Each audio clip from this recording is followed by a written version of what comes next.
Your last two starts have been pretty fantastic, and obviously Great Lakes Valley Conference Player of the Week for the U-Indy win. Was anything different in that game? Did you feel like you were in the groove? How was that game against U-Indy for you? I mean, really I kind of took it the same as I did in my other games. I mean, as the season's been going, my preparation's been getting better. I think the biggest adjustment I made was that I kind of treated this one like it was my last game ever, and I was thinking to myself, how hard would I fight for my team if this was my last game? You know, how passionate am I about this game, and how proud I am to be here. And another thing that was really significant about that game was that I'm pretty sure if you check the box score, there was 0 errors. So if you have a great defense playing behind you, you have more conviction in your pitches, you have more confidence, and my defense actually really lifted me up. And my catcher, Willard Gable, just caught a phenomenal game. He called all the right pitches at all the right times, and with those two things really lifting you up, it just makes it a lot easier to be successful. And I think that those two aspects deserve a lot of credit for my performance. Cody Downing stepped up and just pitched a great ball game for us. I think he was a 3-hit shutout, and that was obviously the lift that we needed, and hopefully that'll spark us on a little winning streak.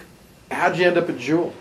It's a long story, but the short version is I played junior college in northeastern Oklahoma, and my pitching coach really recommended me to Coach Stockton, and kind of took off from there.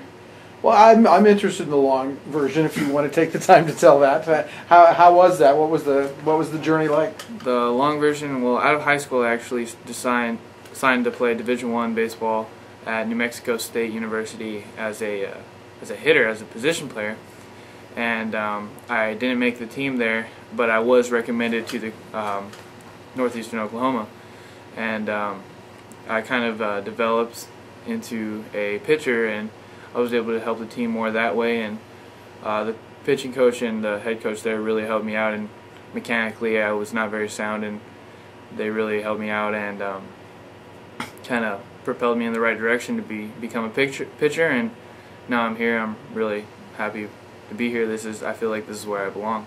Where were you when you found out that you got the award for the week? Oh, this is actually kind of a funny story. I was in the restroom, and my coach walked in, and I just finished my business, and he said, "Cody, get over here." "Coach, you want me to wash my hands first?" "No, get right over here." And he said, "Man, I'm so proud of you. You won the Conference Player of the Week award," and just kind of shook my hand and gave me a smile. And then as soon as I finished, went to the dugout. The whole team was waiting for me, and they all kind of cheered for me. It was a really special moment for me.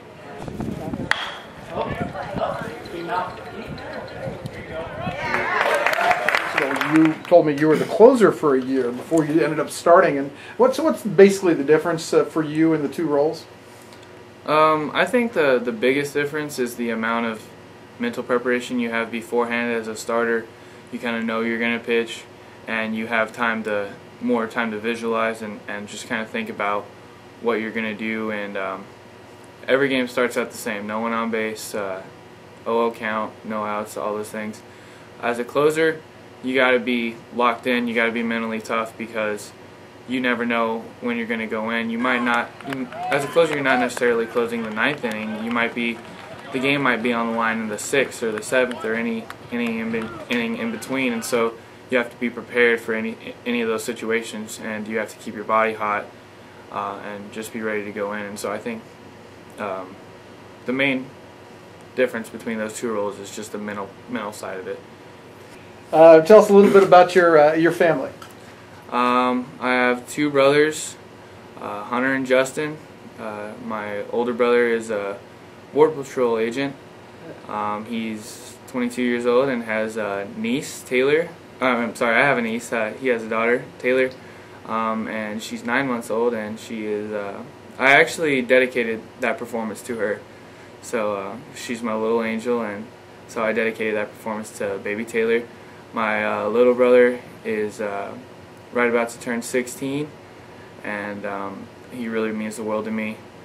as well as my mother and father. I mean, of course, they're very dear to me.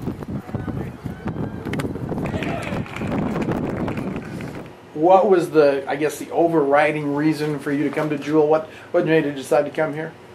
Well, not only are they a really great academic school, I felt like this was, personally, I felt like this is where God wanted me. I feel like Coach Stockton, he gave me quite a few phone calls when I was, considering my decision, and I felt like that just proved to me that the coach was really committed to his players. I mean, if he called me that much, he must be really committed to me, and really he wanted me, and he was invested in me as a player. And my feelings on that haven't changed at all. I mean, he really cares about his players, and it's awesome to play for a coach like that where he's so invested, not only time but emotionally invested, and he just has your back, and that's what you like as a player.